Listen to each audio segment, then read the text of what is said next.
Se dependesse do J.J. Abrams, a gente tava full. Saudações habitantes de Metrópolis, Smallville e afins. Vocês podem me chamar de Cal, eu sou parte aqui da Fortaleza da Solidão, e hoje eu vou levar vocês para um lugar onde a gente vai encontrar uns vestígios de alguns projetos que se perderam no meio do caminho, da DC, do Superman, no geral, e que se chama Zona Fantasma. Pra quem não sabe, a Zona Fantasma é uma iniciativa que a gente teve de ficar recuperando alguns projetos da DC, mas como um arquivo histórico deles mesmo. E o assunto de hoje veio pra minha cabeça porque eu tava pensando quanto esse começo de 2025 tá sendo parecido com o de 2021, por muitos motivos, mas o principal é pessoal mesmo.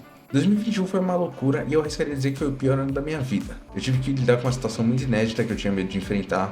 A gente começou a movimentar a Fortaleza da Solidão lá no Twitter, e cá entre nós, essa parte foi terapêutica. A Marvel deu seu segundo passo lá no Disney Plus com a série Falcão e o Soldado Invernal. A gente cobriu o final do DCU com a Liga da Justiça do Zack Snyder, e a gente cobriu o começo do universo de Superman e Lois. Então chegou 2025. Vieram situações inéditas, claro, nenhuma que se compare com a de 2021, mas parece que todas decidiram se juntar. Nós começamos a movimentar a Fortaleza da Solidão aqui no YouTube, e novamente está sendo terapêutico. A Marvel está lançando um Capitão América Admirável Mundo Novo agora, que é uma sequência daquela série. Nós terminamos a cobertura da DC na CW, com Superman e Lois, e aquele final sensacional. E a gente está vendo um novo universo DC surgindo com James Gunn. Cara, vocês não têm ideia de como que essas memórias dão alguma coisa afetiva pesada pra mim. Porque lá em 2021, esse mesmo James Gunn que vai lançar um filme de Superman agora, lançou meu filme favorito do ano, que foi Esquadrão Suicida. E o James Gunn só fez Esquadrão Suicida naquela época porque ele não sabia o que fazer com o Superman e recusou o personagem. E aliás, o próprio Superman teve um filme anunciado nesse ano. Eu juro pra vocês, olhando em retrospecto, a gestão do Hamada foi uma loucura mesmo. E eu dei toda essa volta pra falar que não, eu não me esqueci que o J.J. Abrams, a Warner e o Sr. Ta-Nehisi Coates prometeram pra gente um filme do Superman, mas que até hoje eu não sei onde é que tá. Mas sem mais delongas, com 3 minutos de introdução, bora pro vídeo.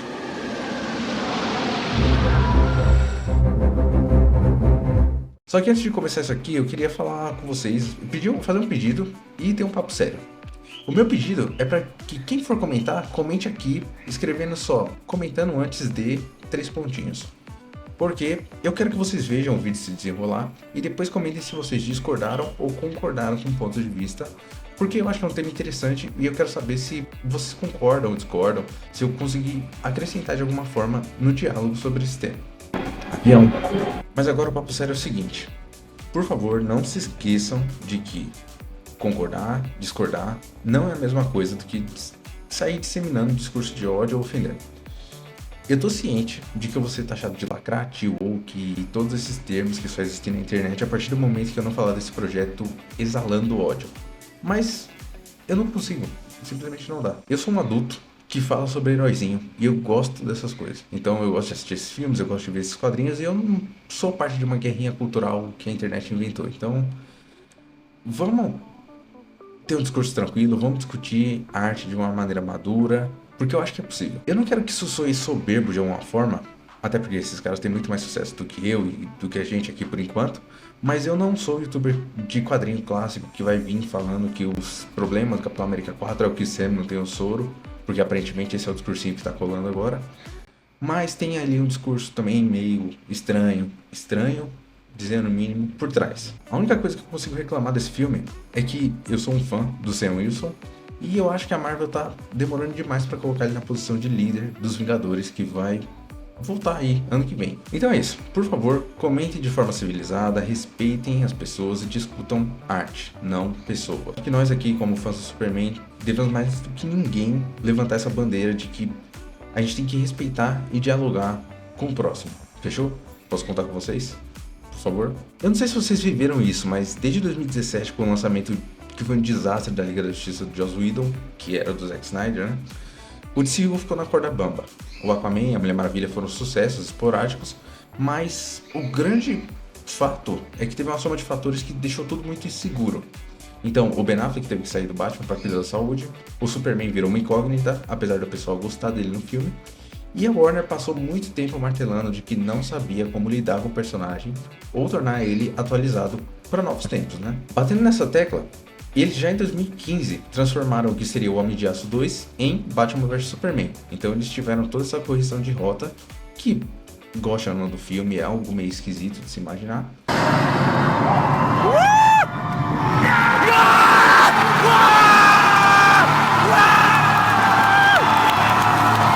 E um dos grandes protagonistas nessa questão toda virava o Henry Cavill, porque a permanência dele no papel ficava cada vez mais incerta. Então, em uma bela tarde do dia 26 de fevereiro de 2021, veio a notícia. Ta-Nehisi Coates escreverá um novo filme do Superman para Warner Bros. Pera aí, calma. Então quer dizer que o cara que escreveu a minha fase favorita do Pantera Negra vai trabalhar com o meu personagem favorito? Fala um pouco mais sobre isso. Redator e novelista renomado foi contratado para escrever o filme como um reboot do Superman. Tá, eu fiz parte da campanha Henry Cavill Superman, mas faz parte. Uma hora ou outra isso ia acontecer, né? O filme será produzido por J.J. Abrams. Eu estou com medo. Eu preciso confessar um negócio pra vocês. Eu não odeio J.J. Abrams. Eu sei que o cara abriu o Reddit pra fazer o último Star Wars e conseguiu simplesmente matar a franquia de uma forma épica que nem Star Trek imaginaria conseguir fazer em algum momento. Rey Skywalker. Mas ao mesmo tempo dá pra imaginar a capacidade dele como diretor de um filme escrito por uma outra pessoa. E eu imagino que o Ta-Nehisi Coates seja um cara que consiga sustentar uma boa escrita. Então pode ser uma visão ingênua da minha parte, mas eu não acho que a presença do J.J. Abrams, como produtor inclusive, poderia ser prejudicial de alguma forma. O escritor do filme declarou então: "É uma honra ser convidado para o universo estendido da DC pela Warner Bros, DC Filmes e Bad Robot. Eu quero adicionar de forma significativa ao legado do herói mais icônico da América." E eu acho essa pretensão fantástica. Pra mim, todo mundo que começa a trabalhar com o Superman tem que ter essa noção de que o personagem tem muito peso e, portanto, você tem que fazer alguma coisa significativa. Mas nisso aí tudo ficava aquela dúvida. Então, o universo estendido da DC, a gente tá falando que o Henry Cavill realmente saiu, acabou, então tá fora? É um novo Superman para aquele universo? Como que vai funcionar? A comunicação interna da Warner e da DC na época não fez a menor questão de esclarecer nada, tá? Só deixando claro para vocês. Mas a gente foi pegando alguns pontos concretos, e outros nem tanto, que saíram naquela época. Começando com: Kal-El seria o protagonista. Sim, Kal-El, Clark Kent, não confunda com Kal-El, que era o Superman presidente, e nem com Val-Zod, que teve um projeto do Michael B. Jordan anunciado depois. Seria o Kal, filho de Lara e Jor-El. Estavam fazendo uma busca de diretores junto com a Marvel. Sim, as notícias eram de que a busca de diretor estava sendo feita de forma compartilhada com a Marvel, que estava procurando um diretor pro Blade. Sabe aquele Blade anunciado em 2019 que não saiu até hoje? Então. Queria um ator desconhecido. E isso é bem popular, inclusive, até no filme do James Gunn. Normalmente a Lois Lane, o Perry e o Lex Luthor são atores conhecidos, mais renomados, e o Clark Kent é um ator um pouquinho mais iniciante que vai se provar no papel, né? O filme poderia ser situado no século XX. E aí você pega meu coração. Eu acho que todo mundo já viu essa comoção que teve aí com o trailer do Quarteto Fantástico, né? Aquela representação dos heróis em outra época, que é principalmente a época dos personagens em que eles foram concebidos. Então é meio que uma tradução com a tecnologia moderna dos personagens para o momento em que eles surgiram.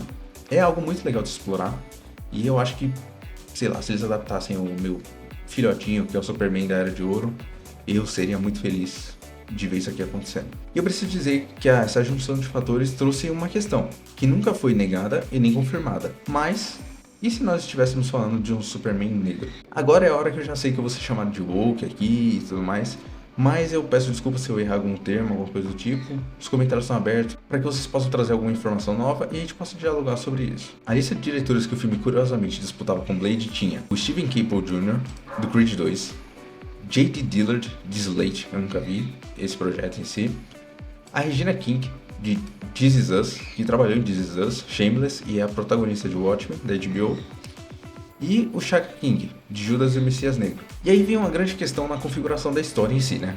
Então, o século XX dos Estados Unidos, considerando os Estados Unidos por ser o recorte que o próprio Coates fez quando ele falou que era o herói mais icônico da América, foi marcado por alguns momentos principais, né? A Segunda Guerra Mundial, a Guerra do Vietnã, mas na comunidade interna mesmo dos Estados Unidos tem o movimento de direitos civis dos negros. I have a dream that one day on the red hills of Georgia, sons of former slaves and the sons of former slave owners will be able to sit down together at the table of brotherhood. I have a dream.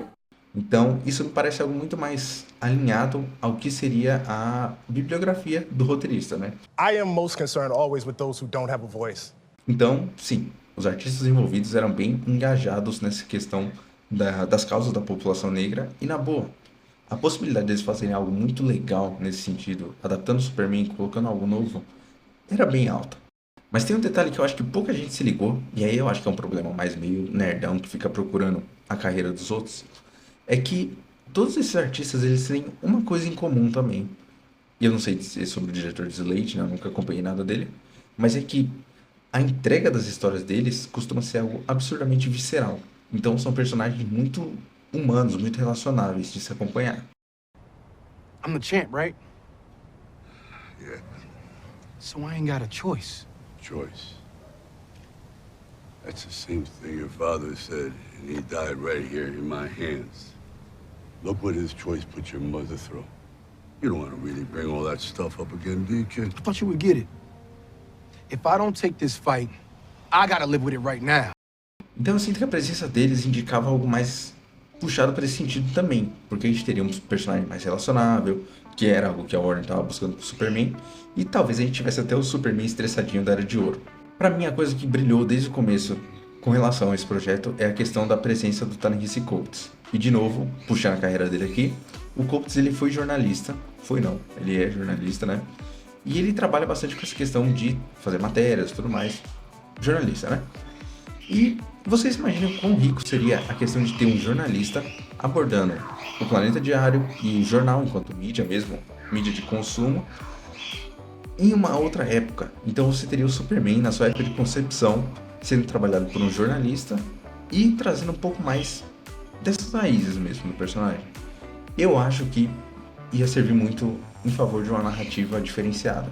E também tem a questão de que eu sou muito fã do Pantera Negra dele. Então eu acho que ele faria uma história muito boa, assim como ele fez lá nos quadrinhos. Mas eu sempre vi também muita gente elogiando o Capitão América dele, dizendo que era um bom retrato do que era os Estados Unidos na época. Então eu imagino que esse é um cara que a gente poderia confiar, um Superman branco, negro, asiático, no passado, no presente, no futuro, tanto faz. O cara ia mandar bem de qualquer forma. Writing is how we interpret so much of everything that is around us. The Message is a political book. It argues that much of our politics actually happens before we walk into a voting booth, that our choices around us, that who we believe is human, who we don't believe is human, what policies we believe should be in the world, which policies we don't, are actually shaped largely by writing and the stories we tell. And so I believe that writers, and particularly young writers, have so much to do in the politics and in this time when, obviously we have so much conflict. Um outro ponto concreto é que a promessa era que o Ta-Nehisi Coates fosse entregar esse roteiro até o final de 2021, até dezembro mais ou menos, mas o James Gunn em 2024 falou que ainda não tinha recebido o roteiro. Então, o Ta-Nehisi Coates parece eu com os vídeos aqui do canal. E sim, com a presença do James Gunn, esse filme é encaixado como um Elseworld. Não é mais parte de um universo estendido da DC, como foi dito no começo. Mas agora eu queria fazer um negócio diferente e trazer uma mentira. Sim, uma mentira que eu gostei muito de ver sobre esse filme. No dia 24 de abril, poucos dias antes do meu aniversário, o usuário Geopanda24, sim, eu gravei seu nome, deu uma descrição do que seria supostamente esse filme e é literalmente o filme dos meus sonhos. Como o filme tinha passado esse ano inteiro sem novidades e o Coates não tinha entregue o roteiro, bom, esse usuário começou a usar alguns artifícios para convencer o pessoal de que a história dele era verídica. Então, a gente vem aqui. Ainda que o projeto original fosse pensado como um filme de época, o rascunho final entregue por Coates não é de um filme de época. Obrigado por estragar meu sonho, mas eu acredito que isso aqui foi feito justamente para inflamar um pouco a questão do fandom do Henry Cavill, sobre se ele vai ou não vai pro DCU, como que vai funcionar isso aí tudo. O segundo ponto. Não é sobre um Superman negro sendo vítima de racismo. Ele usa a herança alienígena do Superman como um paralelo para o racismo. De qualquer forma, não estão escolhendo atores considerando cor. Significa que eles não estavam atrás nem de um cara parecido com Henry Cavill e nem de um ator com alguma etnia específica. Quem aparecesse, se sustentasse o papel nessa questão aqui, ia liderar essa história, que me lembra bastante até Superman Esmaga Clá. O Superman é muito nerfado, sendo levado de volta para suas raízes da Era de Ouro. Ele não pode mais voar, mas sim saltar arranha-céus com um único pulo. Nada de visão de calor, sopro congelante e visão de raio-x. O seu voo atinge Mach 7, que são 8.644 km/h. Isso aqui me ganha muito, e não me entenda errado, eu não sou um daqueles que reclama de que o Superman é muito poderoso e fica chato e blá blá blá. Eu gosto do Superman sendo poderoso, eu gosto do Superman da Era de Prata, eu concordo com o que Grant Morrison fala, mas seria uma dinâmica bem diferente. Seria tipo o Batman inexperiente no filme do Matt Reeves. Então, sei lá, se você quer me vender um Superman diferente, faça ele ser diferente. Lois, Jim e Perry estariam no filme, supostamente pensados como asiática, ruivo, com sardas e afro-americano.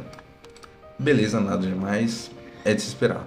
Mas o que vem agora na sequência foi um negócio que me pegou demais. O Ultra Humanoide, na versão da Era de Ouro, sem ser o corpo de gorila, seria o vilão. O roteiro teria 165 páginas, que considerando a regra de 1 minuto por página daria quase 3 horas. E isso seria porque ele estaria sendo considerado como concorrente de prêmios, e não um filme convencional de heróis. O Superman seria o campeão dos oprimidos, assim como nos quadrinhos. Odiado pelo governo, mas amado pela população. O filme seria uma carta de amor aos quadrinhos de Jerry Siegel e Joe Shuster, com Jonathan, pai, sendo inspirado pelo Siegel, e outras referências como Dan Turpin, inspirado pelo Jack Kirby. Vocês têm uma noção do peso disso aqui? Tipo assim, essa sequência de fatos aqui que eu li, fatos, né, entre aspas, descreve literalmente o filme de Superman que existe nos meus sonhos. Porque essa ideia de ter o Superman sendo encarado abertamente como um campeão dos oprimidos nas telas, fazer um filme de heróis que quebra a bolha justamente com o Superman e que vá para premiações, ter homenagens a Jerry Siegel, Joe Shuster, Jack Kirby, que são caras tão relevantes, é algo muito importante, pelo menos pra mim, como uma forma de talvez até celebrar o personagem. Sei lá, velho, é um resgate de muita coisa ao mesmo tempo em que é um sopro de ar fresco pro personagem. E tudo isso aconteceu até o dia 4 de maio, quando o Geopanda 24 falou que era tudo falso. Mas vocês entendem um ponto, né? Eu gosto de Homem de Aço, eu gosto do filme do Reeve, eu tô ansioso pra ver o maior filme da história, que vai ser o filme do James Gunn. Mas isso aqui ia ser diferente de tudo, ia ser uma ideia muito própria de um Superman, se fosse real, né? E eu acredito sinceramente que o Ta-Nehisi Coates ia entregar alguma coisa boa, mesmo que não fosse algo nessa linha, sabe? Porque o cara é um bom artista. Bom, atualmente o contrato do J.J. Abrams da Bad Robot com a Warner foi estendido, apesar dele só ter entregue uma série animada do Batman. E o filme não está formalmente cancelado. Então a gente pode ter novidades sobre ele eventualmente, mas eu acho bem difícil que isso aconteça, especialmente porque a gente está vendo essa questão dos 2 Batmans que estão rodando por aí. E, pô, eles estão rodando o Superman do David Corenswet como novo protagonista da DC como um todo, né? Então é difícil que eles coloquem 2 caras para competir pelo mesmo papel. Mas e aí? Lembrando da nossa acordo, hein? Vocês concordaram, discordaram? Eu consegui adicionar mais alguma coisa? O que vocês acham desse projeto? Vocês gostariam de ver ele no futuro de alguma forma? Vocês gostariam de ver o Superman da Era de Ouro sendo adaptado? Eu adoraria, porque é uma das minhas versões favoritas. Então eu peço para que vocês comentem aqui embaixo. Não se esqueçam de curtir o vídeo, porque isso dá uma ajuda. Se vocês forem comprar algum quadrinho, podem usar o nosso link aqui na Amazon para ajudar o projeto. E muito obrigado por acompanhar até aqui. O nosso plano esse ano é voltar bastante pro YouTube, então se inscreve e assina o sininho bendito que dá por algum canto aqui, porque a gente vai produzir muito mais e a gente quer falar muito mais sobre o Superman. Como diz o Mago Dave Jones, só que aí fazendo uma adaptação, quadrinhos, cinema, essas coisas são boas demais. Valeu, galera!